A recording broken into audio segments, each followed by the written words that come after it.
Assalamualaikum warahmatullahi wabarakatuh. Sahabat yang dicintai Allah, dalam kehidupan sehari-hari, mungkin kita pernah terlibat dalam urusan hutang piutang. Meski perkara hutang piutang diperbolehkan dalam Islam, namun Rasulullah SAW sangat menghindari perkara tersebut. Dalam sebuah riwayat Bukhari, "Aku adalah paling utamanya orang beriman. Barang siapa yang mati dan punya hutang, maka wajib lunasinya. Dan barang siapa yang meninggalkan harta, maka hutang itu dikenakan pada ahli warisnya." Berdasarkan hadis di atas, cukup jelas bahwa urusan hutang piutang bukanlah urusan yang putus begitu saja jika meninggal dunia, tapi akan terus berlanjut hingga semua urusan tersebut terlunasi. Bahkan ahli waris bagi orang yang telah meninggal dunia dan memiliki hutang wajib untuk melunasinya. Islam telah mengatur urusan hutang piutang secara detail dan rinci. Tujuannya tidak lain supaya tidak timbul perpecahan di antara orang-orang yang terlibat di dalamnya. Sahabat yang dicintai Allah, alhamdulillah saya baru saja menukarkan beberapa dolar untuk mendapatkan uang real ya. Aktivitas menukar uang, saya kira hampir dari semua kita yang datang ke Tanah Suci pasti pernah melakukan aktivitas ini ya. Perlu kita ketahui bahwa terkadang juga ada yang tidak sempat untuk menukarkan ini. Akhirnya apa? Membawa dirinya untuk pinjam dulu sama temannya. Nah, ini aktivitas hutang. Kecilnya seperti itu, tetapi dalam kehidupan kita juga banyak sekali kita melakukan aktivitas-aktivitas yang berkaitan dengan hutang. Dan hutang ini bukan perkara haram, artinya dia perkara yang dibolehkan di dalam agama. Hanya perlu bagi kita untuk mampu melihat dengan baik dan jeli bagaimana Islam mengatur tentang perkara hutang ini. Karena dia perkara mubah ini, bisa membuat seseorang itu masuk ke dalam surga karenanya, tapi juga bisa membuat seseorang itu masuk ke kerak neraka karena perkara tersebut. Sahabat yang dicintai Allah, ketika kita berhutang ada beberapa hal yang perlu kita perhatikan. Jangan sampai ketika kita berhutang, hutang kita niatkan untuk niat buruk. Ingin tidak membayarnya dan lain sebagainya. Hati-hati. Ketika kita berniat buruk, ketika kita berhutang, maka Allah Subhanahu wa taala juga akan limpahkan keburukan kepada kita. Tapi ketika kita berniat baik, Allah akan mudahkan kita juga dalam hutang kita. Termasuk salah satunya adalah adab yang baik ketika kita berhutang. Maka Nabi SAW dalam sebuah hadis sahih menyatakan ya, "Man akhadha amwalan nas," barang siapa yang mengambil harta manusia untuk berhutang, arada adaaha, dia pingin untuk setelah berhutang itu melunasinya, maka Allah Subhanahu wa taala akan mudahkan dia untuk melunasinya. Tapi barang siapa yang mengambilnya uridu itlafaha, dia pingin atau tidak punya keinginan untuk membayarnya, maka Allah yang akan hancurkan hartanya, atau Allah yang membuat dia tidak bisa membayar hutangnya. Maka niat yang pertama dalam hati ketika kita berhutang, kita punya niatan baik. Yang kedua, jadikan hutang ini sebagai alternatif terakhir. Jangan alternatif pertama, usahakan dulu apa yang bisa kita usahakan, apa yang bisa kita kerjakan. Kalau bisa menjual barang yang kita miliki, lebih baik menjual barang yang kita miliki daripada kita berhutang. Pokoknya jadikan alternatif hutang itu terakhir. Jangan sampai kita di rumah banyak harta, mobil kita ada, motor ada, TV ada, kita berhutang padahal mampu untuk menjual itu untuk memenuhi kebutuhan kita. Ini ya. Dan juga jangan sampai kita berhutang untuk hal-hal yang sifatnya hanya sekedar mengumbar hawa nafsu, sahabat. Hutang ini memang betul-betul untuk kondisi yang pokok, darurat, mendesak. Jangan berhutang untuk sekedar rekreasi. Ya, hutang ini udah pilihan terakhir dan jangan digunakan untuk hal-hal yang sifatnya hanya sekedar pemenuhan hawa nafsu. Dan jangan sampai ketika kita berhutang membuat kita sengsara dunia dan akhirat, dan inilah poros surga. Sahabat yang dicintai Allah, pada dasarnya hutang bukan hanya urusan meminjam uang atau harta dari seseorang dan harus dikembalikan jika sudah jatuh tempo. Perkataan yang berupa sebuah janji juga merupakan hutang seseorang yang harus ditepati.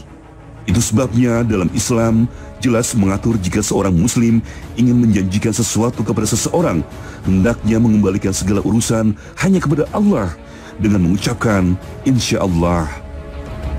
Namun jangan menjadikan kata insya Allah tersebut sebagai sebuah tameng agar kita bisa dengan mudah mengobrol janji kepada seseorang. Karena bagaimanapun juga, hal tersebut tetap akan ditagih pelunasannya di akhirat nanti. Dalam ayat 91 surah An-Nahl, Allah berfirman, "Dan tepatilah perjanjianmu apabila kamu berjanji, dan janganlah kamu membatalkan sumpah-sumpah itu sesudah meneguhkannya, sedang kamu telah menjadikan Allah sebagai saksimu. Sesungguhnya Allah mengetahui apa yang kamu perbuat." Sahabat yang dicintai Allah, mungkin di antara kita ada yang ketika kita menghutangkan sesuatu kepada seseorang, susah sekali ditagihnya. Udah kita datangi, dia banyak sekali alasan. Kalau seandainya berjumpa dengan kita minta bertemu, dia pergi menjauh. Yang tadinya persahabatan baik, tapi tiba-tiba ketika punya hutang, ketika ingin bertemu dia pergi ke sana, ya. Jadi kita juga jadi tidak enak sendiri gitu kan. Nah, ini kita perlu tahu sahabat bahwa ketika ada orang yang sudah mampu membayar hutang, tapi dia nunda-nunda, nggak bayar-bayar, maka Islam memberikan sanksi keras sebenarnya kepada mereka-mereka ini. Dan ini yang perlu jadi perhatian buat kita yang berhutang. Jangan sampai kita terkena sanksi keras ini, atau mungkin buat kita yang memberikan hutang.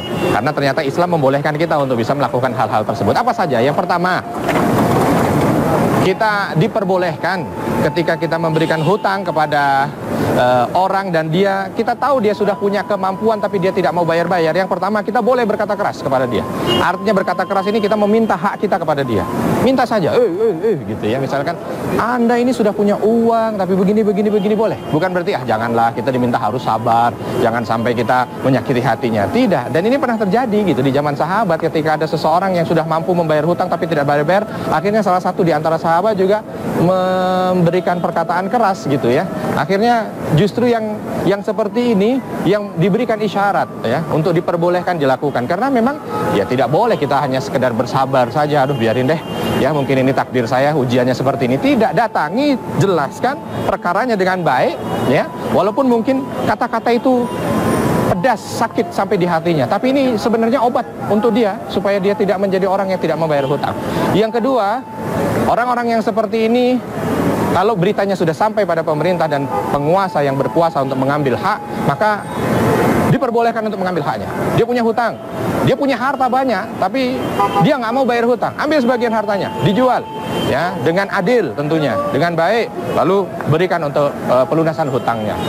Yang ketiga, sampai diperbolehkan untuk hajar, ya, diperbolehkan untuk diembargo yang seperti ini. Silakan yang lain-lain juga bilang, jangan supaya dia mau bayar hutang gitu ya, karena dia sudah punya kemampuan bayar hutang gitu. Jangan transaksi dengan dia, jangan beli dari dia, jangan apa dari dia, sehingga dia merasa dikucilkan. Ketika dia merasa dikucilkan, maka dia punya kesadaran, mudah-mudahan itu menjadi sebab hidayah untuk dirinya. Dia sadar, sehingga dia mau membayarkan hutang yang sebenarnya dia juga sudah mampu untuk membayarnya. Berikutnya juga kita diperbolehkan dalam tanda kutip berghibah tentangnya untuk tujuan baik, tapi hanya pada perkara ini saja. Contoh misalnya ada seseorang yang bercerita gitu, aduh saya ini tadi fulan datang ke rumah saya, dia mau pinjam duit dengan saya. Nah, kita punya pengalaman buruk ini, maka kita diperbolehkan untuk menyampaikannya. Mohon maaf, jangan, kalau dia jangan. Kenapa? Karena saya juga punya pengalaman buruk. Ya, dia berhutang dengan saya, dia nggak bayar-bayar hutangnya, ya, sehingga kondisinya sampai seperti ini, saya nggak enak dan lain sebagainya. Ini kan kalau dalam istilah syar'i, ini kita sudah ghibah ini, ngomongin keburukan dia, dan ini nyata. Ya, kalau untuk hal yang lain tidak diperbolehkan, tapi untuk hal yang ini supaya orang tidak terkena keburukan yang ditimpakan dari perilakunya, maka yang seperti ini ternyata diperbolehkan dalam Islam. Sekali lagi, Islam memberikan tindakan keras kepada mereka-mereka yang mampu membayar hutang tapi tidak mau membayar hutang. Ini mampu menjadi pelajaran buat kita. Sehingga apa? Sehingga dengan mampu diri kita untuk memberikan yang terbaik kepada mereka-mereka yang membayar hutang ataupun mereka-mereka yang kita hutangi, itu akan membawa kebahagiaan dunia dan akhirat. Jangan sampai dengan hutang persahabatan rusak, tapi usahakan dengan hutang persahabatan ini makin menjadi kuat, dan inilah poros surga.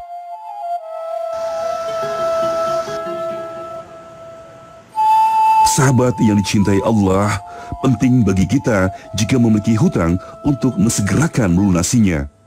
Karena Nabi pun pernah bersabda, bahwa Allah Subhanahu wa Ta'ala sendirilah yang akan memusnahkan atau menghancurkan harta kita jika kita tidak memiliki niatan baik untuk melunasi hutang. Bahkan Nabi SAW juga pernah tidak mau mensolatkan seorang mayit di hadapan beliau karena masih memiliki hutang yang belum terlunasi. Hingga pada akhirnya seorang Abu Qatadah melunasi hutang mayit tersebut dan Rasul mensolatkan mayit tersebut. Jangan pernah kita meremehkan urusan hutang piutang dalam kehidupan di dunia ini. Urusan hutang piutang diperbolehkan dalam Islam karena juga memiliki nilai ibadah untuk menyambung tali silaturahmi. Nah, ada beberapa adab juga yang perlu kita perhatikan. Satu, untuk menjaga itu semua supaya tidak terjerumus dengan hutang itu perpecahan di antara yang menghutangi dan yang berhutang, maka hendaknya dicatat dengan baik itu akadnya, ya. Bahkan di dalam surah Al-Baqarah ada satu ayat yang paling panjang, sahabat, dan ternyata ayat ini membahas tentang hutang. Bukan hanya di Al-Baqarah, ya, di seluruh Al-Quran ada ayat yang paling panjang itu. Ternyata itu membahas tentang hutang. Salah satunya adalah diminta untuk menulis dengan baik. Bukan kita tidak percaya dengan orang yang kita hutangi, tidak, tetapi untuk menjaganya supaya hubungan tetap baik, ditulis berapa kamu hutang, berapa kemampuan kamu bayar, dan lain sebagainya. Ditulis itu dengan detil. Yang kedua, ringankanlah bayarannya. Kalau memang misalkan saya hutang 10 juta, ya saya mampunya membayar per bulan dengan jumlah sekian, ringankan bayarannya. Dan kalau ternyata sudah jatuh tempo, kita lihat memang betul, ini dalam perhatian ya, kita lihat memang betul dia tidak bisa membayarnya, maka berikanlah keringanan kepada dia. Oke, kalau begitu ditunda lagi, ditunda tanpa memberikan denda kalau memang dia memang dalam kesulitan.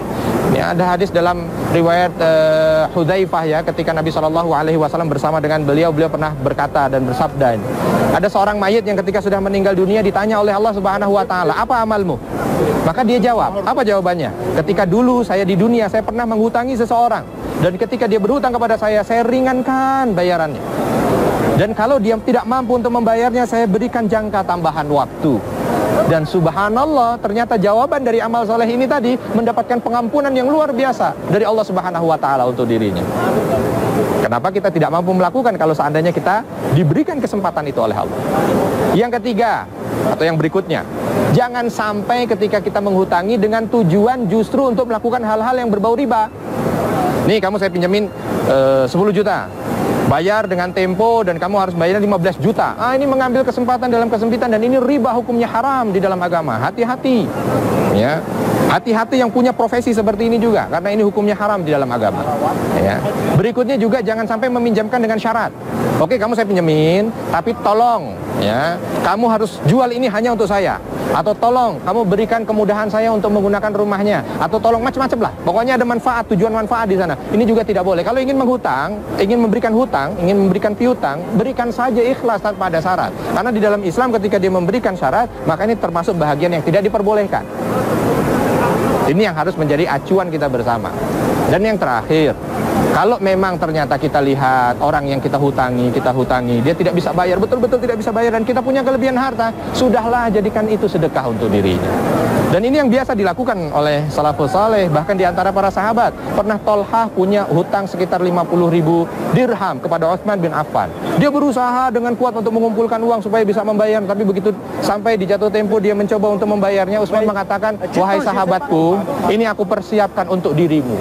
Ambillah dia, ambillah sebagai bahagian hadiah dariku. Subhanallah. Karena ini akan menjadi kebahagiaan yang lain, sahabat. Orang diberi sedekah bahagia pastinya, ya. Tapi berbeda dengan orang punya hutang, dia berusaha untuk ngumpulin supaya dia tidak terjebak pada hal yang tidak diridhoi Allah. Dia jaga muruahnya, lalu dia sampaikan uang itu kepada orang yang mungkin memberikan piutang kepada dia. Tiba-tiba itu menjadi bagian hadiah dari dirinya. Masya Allah, itu menjadi sesuatu yang luar biasa. Mudah-mudahan ini juga kita jaga sebagai orang yang memberikan hutang, sehingga ketika ada piutang ini, memberikan hutang kepada seseorang, kita jaga. Mudah-mudahan inilah yang akan mengundang ridha Allah Subhanahu wa Ta'ala. Allah akan melepaskan kesulitan seorang hamba di akhirat selama dia mampu melepaskan kesulitan sahabatnya di dunia. Dan inilah poros syurga. Sahabat yang dicintai Allah, terkadang tidak sadar seseorang saat memberi pinjaman atau piutang justru terjebak dalam riba yang memang haram hukumnya dalam Islam. Bahkan memberi piutang dengan memberi syarat tertentu juga tidak dianjurkan dalam ajaran Islam. Islam mengajarkan kepada umatnya untuk saling tolong-menolong dengan keikhlasan, hanya mengharap ridho dan pahala dari Allah Subhanahu wa Ta'ala semata. Melalui Baihaqi, Rasulullah SAW pernah bersabda, setiap bentuk qard atau hutang yang menarik manfaat di dalamnya, maka itu adalah riba. Maka sebaik-baik seorang muslim adalah mereka-mereka yang membalas kebaikan dengan kebaikan pula. Berbeda jika kita mengembalikan hutang dengan nilai yang lebih atas dasar keinginan kita. Seperti itu bukanlah riba, namun hadiah. Seperti yang diriwayatkan Abu Hurairah, Nabi mempunyai hutang kepada seseorang seekor unta dengan usia tertentu.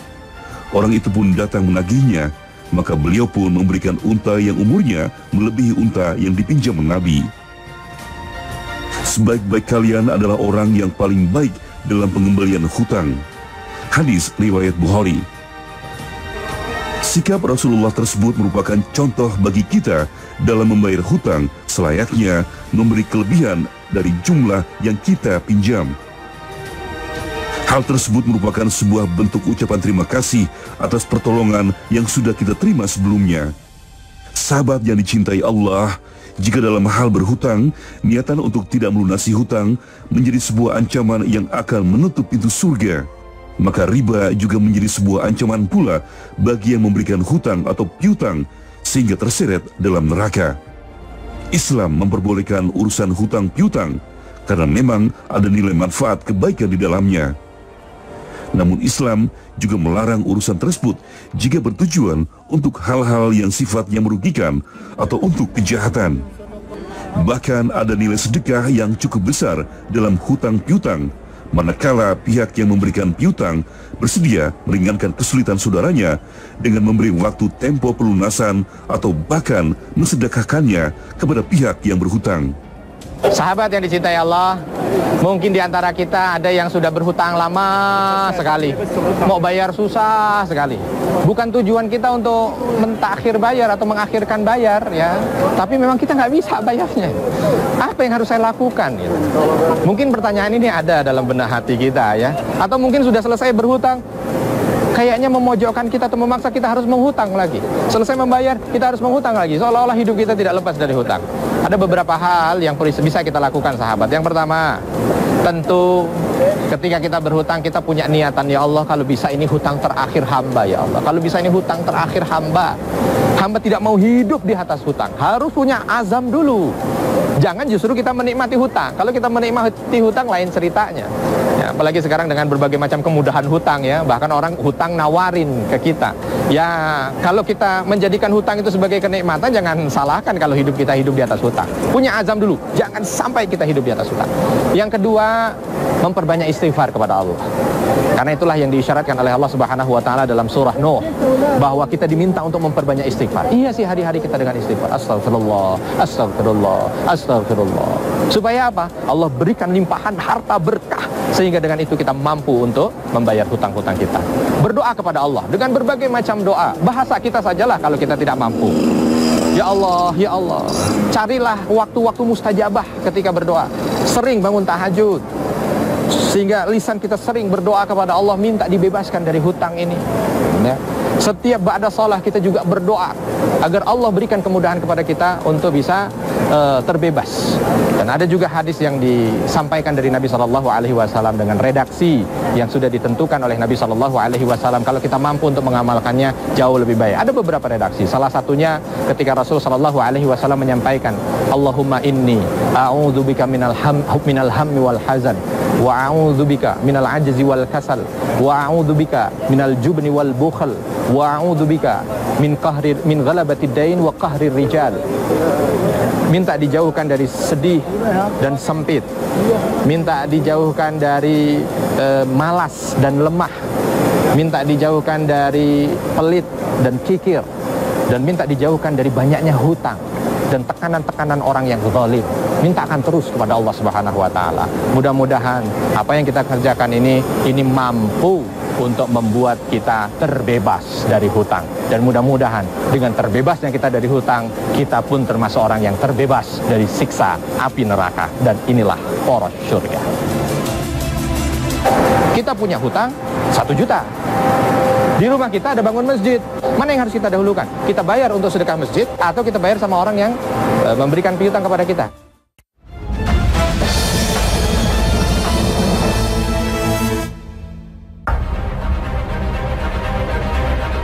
Sahabat yang dicintai Allah, mari jadikan urusan hutang piutang menjadi pintu keluar terakhir saat kita benar-benar membutuhkan dan menyambung tali silaturahmi.